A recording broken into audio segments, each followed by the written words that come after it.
Well, welcome to another beautiful day in Southwest Michigan. And for those of you who are standing in the back, feel free to just make your way down to the dozens and dozens of pews that are empty. We promise we won't bite. We want to extend a special thank you to our conference participants, the Andrews University Teaching and Learning Conference. This is part of their day today, and we're excited that this is happening. Your colleagues, your students are going to be making presentations later this afternoon on projects that they've been working on, and we're blessed that we get to be a part of that learning and growing development piece. Right now, I want to take a moment and introduce you to our speaker for today. Her name is Hannah Schell. I thought it was Schell. Hannah Schell. Hannah works for the Network for Vocation in Undergraduate Education. She serves as the editor for the blog Vocation Matters and is the co-host of NetView's podcast series Callings. Her essay, Commitment and Community, The Virtue of Loyalty and Vocational Discernment, was published in the NetView collection entitled At This Time and in This Place, Vocation and Higher Education. She is the co-author of Christian Thought in America, A Brief History, and is published in several different magazines. She is a graduate of several different journals. She is a graduate of Oberlin College and has got her master's and PhD from Princeton University. She has been teaching in Monmouth College in Illinois from 2001 to 2017. I lived in Illinois for a while. That is a feat all by itself. And she is joined this morning by her husband, Martin, who teaches landscape architecture at the University of Guelph in Ontario, Canada. He loves landscape, history, and culture. Do we have any Canadians in the house today? Yeah. You're special. Thank you. We do. We do love Canadians a lot. What I'm most excited about hearing today is introducing to you all this idea of vocation. One of the biggest, perhaps obvious mistakes that people that have been here before you have made is thinking that their career would solve all of their problems, or perhaps expecting that they would be choosing a career for the rest of their life, one job into eternity.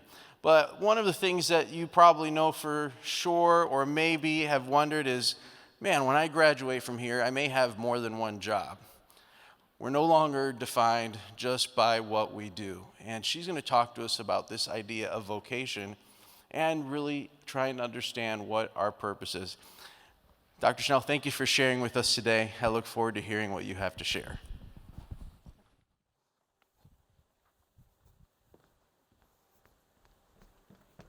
Hello, can you hear me? Is it working? All right. I'm really honored to be here and excited to share with you, I think, a topic that you'll find interesting. I hope you do.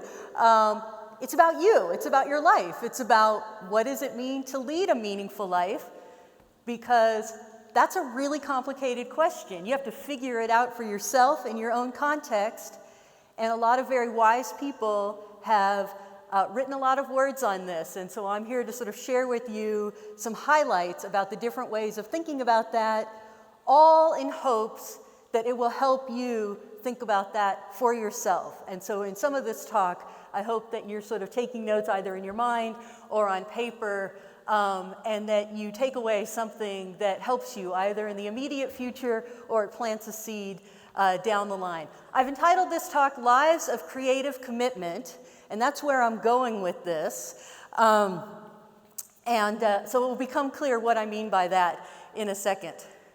So first, I want you to think about your life, and you're still at an early stage in it, as if it were a book. Just for the purposes right now, you're the author, although it turns out to be more complicated than that too. And so think about who are the main characters in the book of your life. Think about what the chapters are. even how you would divide up those chapters. Think about the plot so far. Think about where you imagine it might be headed. What are the large turning points? What are the times when, as it's happening, you know, this is a big deal. I'm changing right now. My life is changing. Something big is happening. And then you probably already know that sometimes the most important things, including falling in love with someone, happens really slowly and imperceptibly, and you figure it out later that your life has been changed. But this idea of thinking about your life as a book is something that sociologists at Northwestern, Dan McAdams, and Jennifer Guo developed as an actual sort of survey instrument, a sort of a life narrative that they used with students like you, asking some of the questions that I just asked, getting students to talk about their lives so far, how they imagined it, and they paid close attention, not just to, the specifics, but also to how young people talked about their lives. And Dan McAdams is actually very interested specifically in how Americans talk about their lives, because it turns out to have some distinctive qualities. We use language, we make certain assumptions about what a life is, about time, about where we think we might be headed, and that comes out when you do a study like this. And so part of what they began to notice is that there are certain ways that we talk about a meaningful life, and those give us a clue to how we think about it. And so what I'm trying to do today is to encourage you to begin to reflect not only on that question, what does it mean to lead a meaningful life, a big enough question already, but also how you think about that. And what I hope this talk does is help you develop some antenna so you become just more aware of how you think about it and talk about it, how other people in your life think about it and talk about it. Because my belief here, I was a philosophy major, is that just being able to be reflective on how you think, how you talk, those things are connected to each other, will help you think better. It's going to help you make better choices. And I guess this is coming from a place of believing it will help you lead a more meaningful life. So McAdams and Guo noticed that there were three kind of main approaches that young adults tended to take when they were talking about their lives. And this is going to be kind of the main bulk of the first part of this talk, and then I'm going to offer a fourth alternative. But the three approaches are, first, there's a lot of language about authenticity, and I'm going to say more about what that means in a second, but to lead an authentic life is to lead a life that is true to who you are. The way you measure authenticity is, does it have sort of sincerity? Does it have a truthfulness that aligns with what yourself is? This is a very modern way of thinking about who we are and what our lives are. There's a different way of talking about a meaningful life that's actually a lot older and uses what can at first sound fairly old-fashioned, the idea of virtue. And I'll say more about what this is in a second. But anytime you're sort of thinking about yourself or other people, your life, as in terms of qualities, positive qualities of a person, that an important, meaningful life is to be courageous, is to be honest, is to have integrity, that kind of thing, you're taking this approach of the virtues.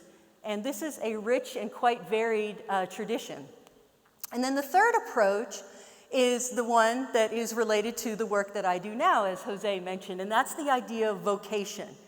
The idea that God has called you to a particular kind of a life. Not that everything is planned out, but that there is a claim that God makes on your life. And as the sign to my right, your left says, everyone is called, which is scary and really exciting. And I'm going to tell you more about where that idea came from. And I love this sign to my left, your right, because it relates to that sign, get ready, right? Because that's kind of a big deal. You don't want to sleep through it. So we'll talk a little bit more about that idea when we talk about the language of vocation.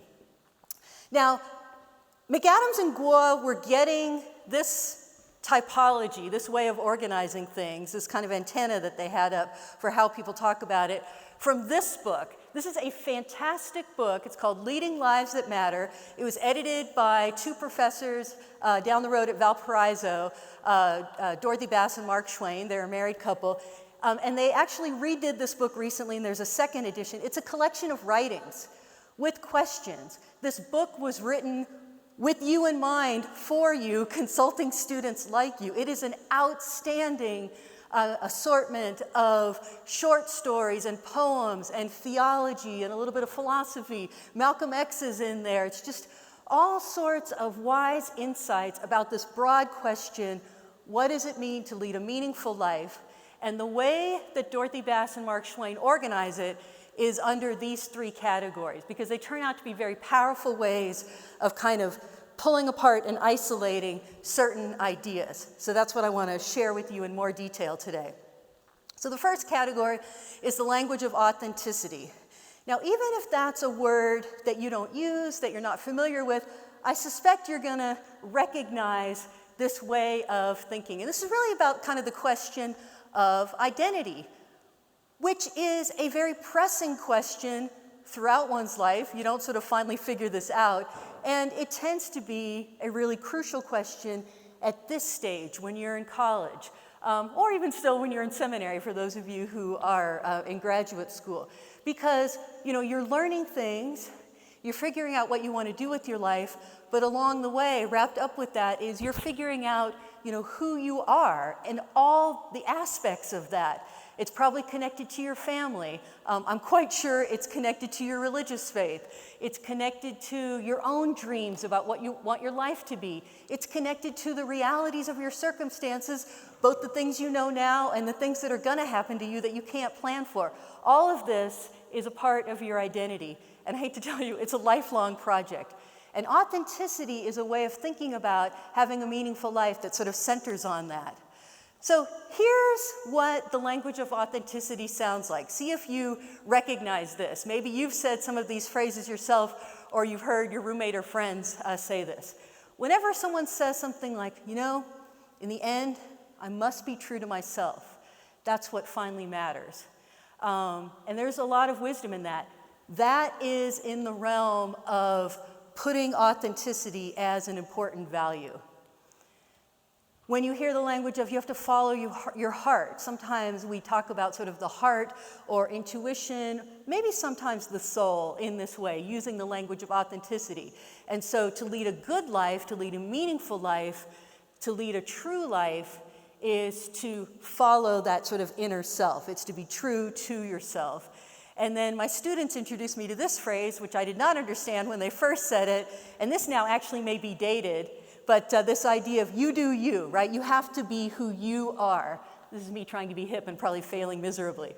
Okay, so that's the language of authenticity. A little bit more technical, sociological, philosophical. Here's the markers of this way of thinking. One, this indicates a kind of a turn inward, because notice the criteria here is your own self, not something outside, not an external authority. There's an importance here put on the inner voice. Very modern way of thinking about what it is to be a human being and what it is to lead a meaningful life. Likewise, is the idea that a good life, a full human being, is original, maybe even unique. And we put a big emphasis on originality and uniqueness, but human beings have not always done that. That is a historical product.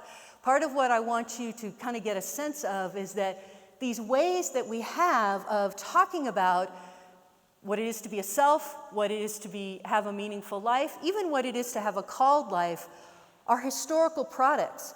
These categories have genealogies. They're connected to things. They're connected to certain movements. This idea of an emphasis on originality and uniqueness actually comes out of the 18th and 19th century and sort of Romanticism.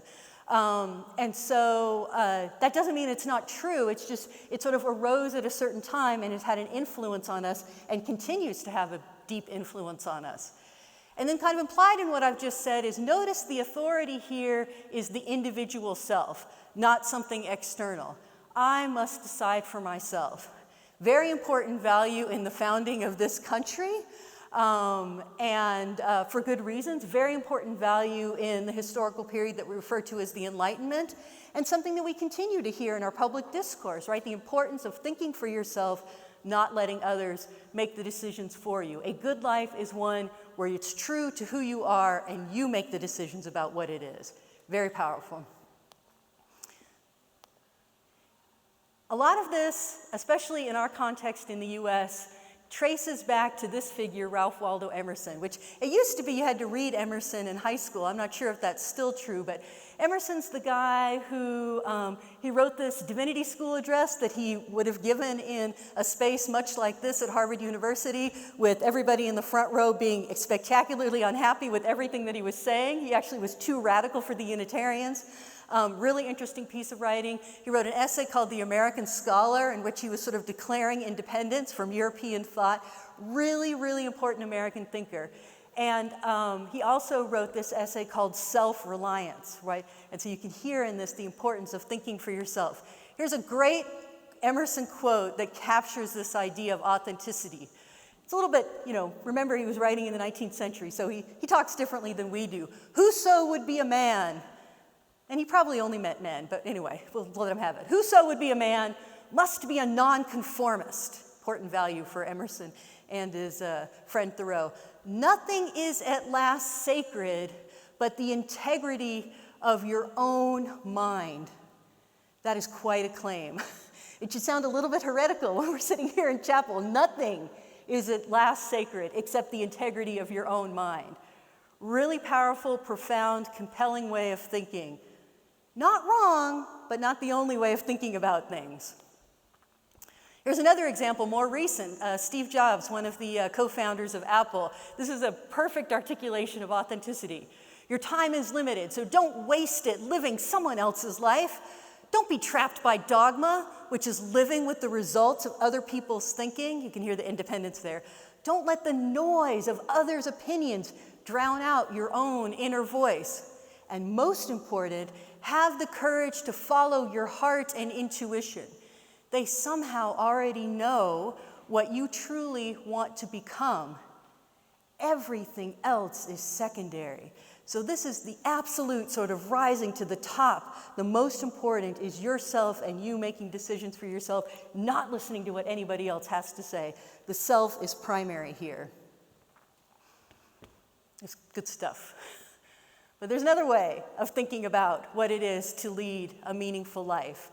And that's when we begin to ask questions about, well, what kind of person do I want to be? And this is where we get into the approach, the language of virtue. Now, virtue is an old-fashioned word, so just be patient with me a bit, because I think I can show you how you probably already think in terms of virtue, even if you don't necessarily recognize it that way. But anytime, do you ever have a situation where you sit in the dining hall and you're talking to a friend, and a mutual friend has done something kind of crummy? Maybe they've lied, maybe they've sort of manipulated a situation, maybe they just have kind of fallen down and been disappointing as a friend, and you start talking about it. And it's not that you're getting sort of judgy, it's just that you're like, wow, I really can't believe he did that.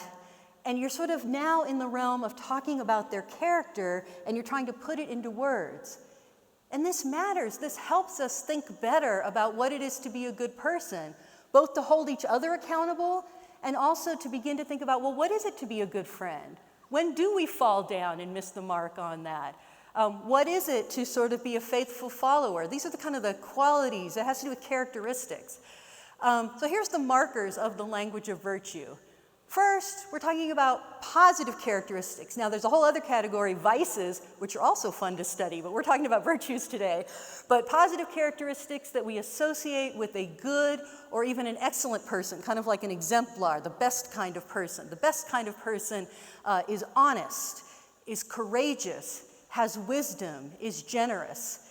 The interesting thing about this virtue way of thinking is that because we're all human beings, if we stopped and actually had a conversation and started talking about this, there's a high chance we would come up with a fairly similar list of qualities about what is it to be a good person. And that, for the virtue thinkers, is because it's true, right? It sort of has the ring of truth to it. The virtue philosophers, who I'll mention in a second, think that having a meaningful life, that human fulfillment is about sort of achieving this kind of excellence. So to lead a good life is to be a good person. Now, in some ways that's really simple. That's all you have to do. But of course that's really hard, like figuring out in every situation. But you lead a life that exhibits an admirable character. You're the best of what a human can be. Not because you're trying to brag or sort of strut about or sort of get attention for being a good person, because now it's not honest, now it's not sincere. But this is really the key to, and this is a virtue kind of language, human flourishing. This has ancient roots in the West, but it also has some parallels in Eastern thought, which I'll mention in a second.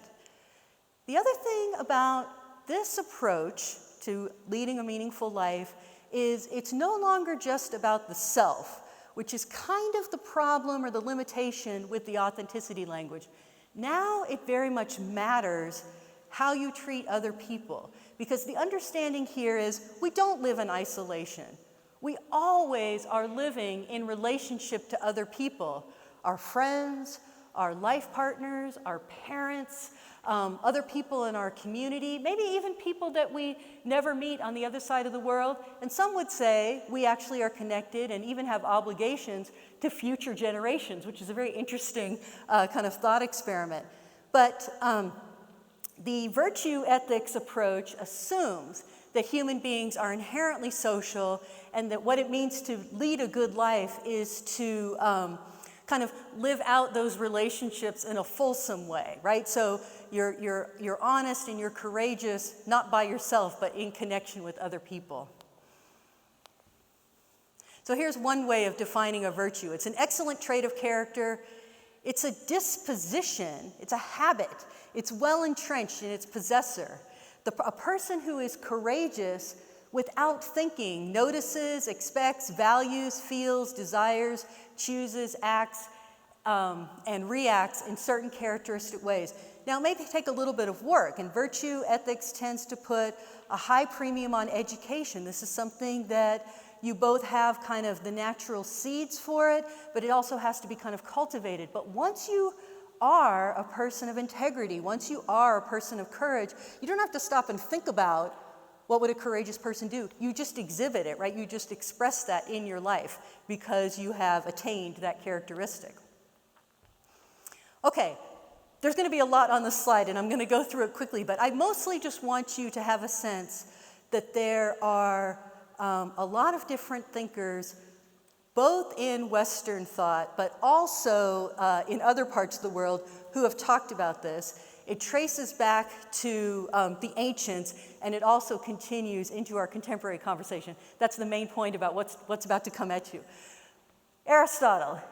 The virtue ethics tradition in Western thought traces back to Aristotle. Everything that I just said about human beings being inherently social, about those traits becoming sort of habits, about the good life being a life of sort of excellence, that's all Aristotle. And it has been incredibly influential actually on Christianity. It's been incredibly influential even in some ways on our secular culture.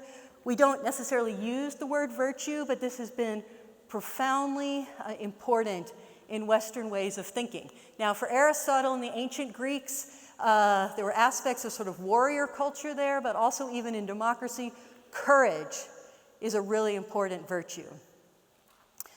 But I would just want you to know that it's not just the West that has kind of a corner on the market of talking about virtue.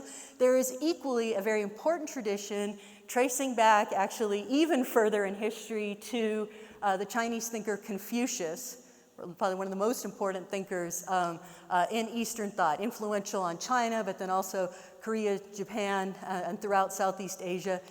And for Confucius and his followers and the generations of followers after him, one of the crucial virtues had to do with how you treat your family. And the term for this is filial piety. It matters how you treat your elders. You must show respect to your parents and your grandparents and even those who have already passed on and gone before you. And so there's a lot of ritual in Confucian culture about showing respect to your elders, but it also, even for contemporary Asian Americans who have been raised this way, how you treat your parents is an important part of who you are and what it leads to meaningful life. And of course, in other traditions talk about that too, but that is one of many important virtues in Confucianism, not the only one.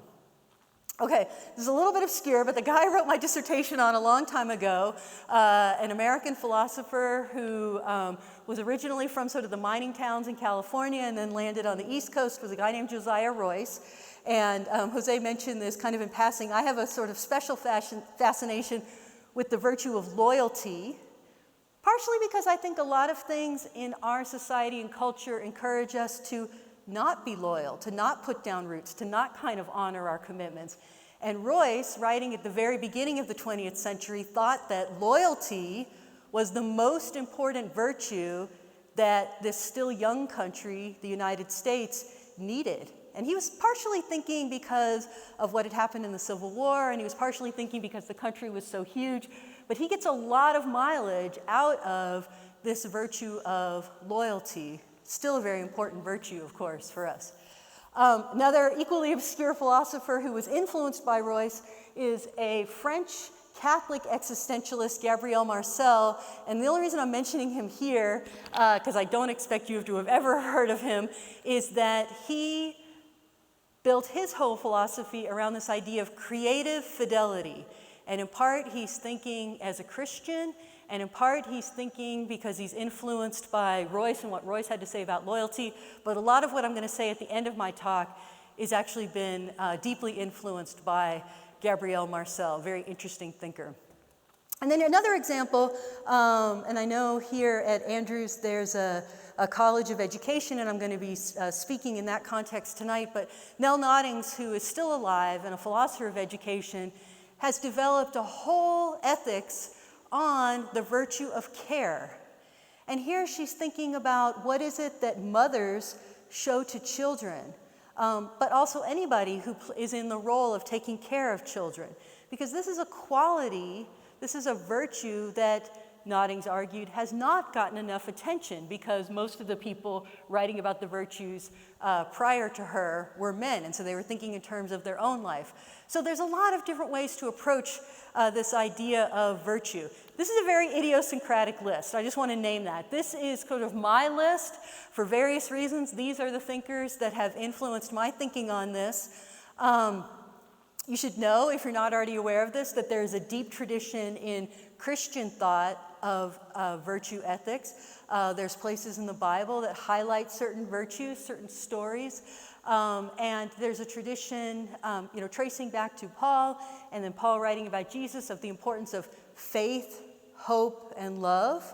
I'm sure you're familiar with that. And this really gets articulated in the writings of St. Thomas Aquinas. So there's a rich tradition of Christian virtue ethics. That's not what I've sort of sketched out here, but again, this is sort of a wild map, and this is my own personal kind of idiosyncratic list.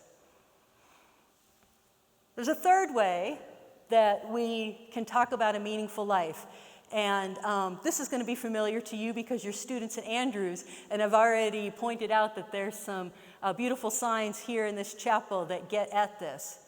But this, I think some writers would say, has gotten lost in a large part of our culture. The language of vocation, the idea that we are called to be certain people and to lead certain lives.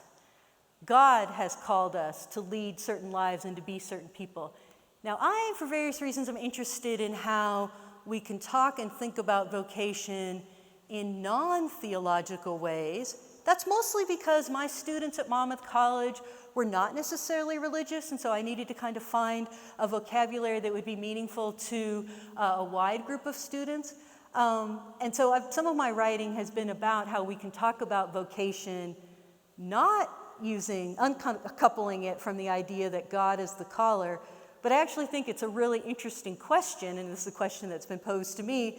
Can you really have a calling if there's not a caller, if God or a higher power is not calling you? And I think that's a very interesting question to cogitate on. All right, the language of vocation. So the idea of a vocation is, in general, it's not the case that you get to just do whatever you want with your life. There's a normative claim here. There's an oughtness. You're supposed to be doing something. Now, figuring out what that is the difficult thing. This is about lots of different kinds of work, but it's also about your character. So your vocation kind of folds in that idea of virtue. You're meant to be a certain kind of person. The Latin roots of this word vocation go back to vocare, and it implies the idea of hearing a call or a voice. Think of those biblical stories where God calls a prophet or a minister or a figure like Jonah. Sometimes the response is, okay, God, I'll do what you say. Abraham maybe is a good example of that, even though it's pretty extreme what God wants of Abraham. And then sometimes we have stories where the person being called is like, I don't think so, or I'm not sure about this. There can be a reluctance. Those are meaningful stories too. The idea of vocation is deep within Christianity. It has a history, though. It has shifted and changed. So early on in Christianity, this idea of vocation was really only used for men and women who were called to become monks or priests or nuns. It didn't make sense to say everyone is called. That sign would not have made sense in the ancient world. It's like, no, only people who sort of marry the church and enter into monasticism are called. So it had this kind of narrow focus. And it got sort of blown up, I think, in a powerful and important way, mostly during the Protestant Reformation, mostly under the influence of Martin Luther. And it's a radical idea to say that everyone is called. It really changes our understanding of what life is, God's relationship to our lives. It's radically democratizing, right, to say that everyone is called. And it's also kind of thrilling and exciting to think about how all kinds of work can be God's work. It doesn't just have to be work within the church. It can be that too. Motherhood is a certain kind of calling. Gardening, perhaps, is a certain kind of calling. Obviously, there's some expectation that it does some good in the world, that it connects you to other people. But there really was a shift during the Protestant Reformation to imagine that everyone is called. Here's a really often quoted popular way of thinking about vocation. This is from a Presbyterian minister, Frederick Buechner. God calls you to the kind of work that first, it's what you most need to do. And this is this idea of you can't not do it. You might sort of veer from the path, but God's going to sort of bring you back in. This came up at dinner last night, kicking and screaming perhaps, but you sort of have to do it. You most need to do it. And your vocation is what the world most needs to have done. It's the intersection of those two things. The place God calls you is where your deep gladness and the world's deep hunger meet. Now, I think that part of why this particular articulation of vocation has been so popular and gets quoted is because sometimes, you won't maybe be surprised to hear this, vocation gets talked about as if it's only about you. It really almost gets sort of reduced back to authenticity language. Well, you have to figure out what your strengths are, and then you just have to kind of go out and live a life that expresses those strengths. Yes, that's really important. You do have to figure out what you're good at and what your strengths are. That's a piece of the puzzle. But it's not just about you, right? It's about you in community with other people, both immediately, the people that you're connected to, but also your larger community. And boy, the world has a lot of needs. And so figuring out how to sort of map what you're good at, what you feel called to do, onto one of those many needs is what Buechner's trying to get at. And I think because he found a way to incorporate both of those, it has become a really popular way of thinking about it. Now, I don't know, is this considered like the motto of Andrews University, right? This is on the website. I think it's on some signs around campus, so I don't know I don't know the history of this or where it came from, but I really like this, so I've just stuck it in here. Because I think what this is trying to express is actually very similar. This is the Andrews version of this. And the things are connected. Seek knowledge, right? You're here at a university. That is a really important part of what you're doing. Affirm faith. Of course, that is central to the fact that this is an Adventist university. But not just those two things in order to change the world, right? It's about the world's needs. So to my ears, this is kind of articulating a similar intersection of what Frederick Buechner was trying to get at. Okay, I only have a few more minutes, so let me just put out there a tentative suggestion for one way that we might bring this all together. And I call this creative commitment, what it is to lead a life of creative commitment. And as I've shared, this is in part because I've been thinking about this for now many decades, influenced by Aristotle and Confucius, but also Royce and Marcel, and also Nell Noddings. And so I'm very much interested in the idea that we make commitments. I'm interested in the idea that the world and perhaps God makes a claim on us. We don't just get to do whatever we want. But there's some freedom there too. We get to be a little bit creative in how we live out those commitments. So let me spell out sort of some of the ingredients of this. First is the idea, and go back to the notion of authenticity. A lot of people, I suggest, end up never getting past the project of asking, who am I, who am I, who am I? They never sort of set about actually then doing anything. And so they sort of stay stuck in the identity authenticity mode. And one of the things that I learned from Josiah Royce and some of these relational thinkers is who we are and the fact that we even have a self only comes about because we're connected to other people. You don't sort of have a self and then go out and sort of, do your thing in the world. You're already always sort of informed, but just like it's deeper than that. It's like it's constitutive of who you are. And so the better we can be at acknowledging that, and it doesn't mean that other people get to tell you what to do. That's actually a really cheap way of thinking about this. Relationality is pretty profound and quite mysterious. But you cannot become a self without first committing to something larger than yourself. Otherwise, you get stuck in that sort of just self mode. There's an element of risk. You can't know what happens when you sort of throw yourself into something, but you're going to find out. You're even going to find out through failure, but the risk aspect is unavoidable. And so you just have to, this came up in our dinner conversation last night too, you just have to find a way to sort of live through that. And for many people, this is where faith in God comes into play. But there are also other ways of learning to kind of acknowledge the risk. We have to act before we have all the information. This happens when you make the decision to enter into married life with someone. You can't sort of wait and get all of the evidence, right? You're making a leap of faith.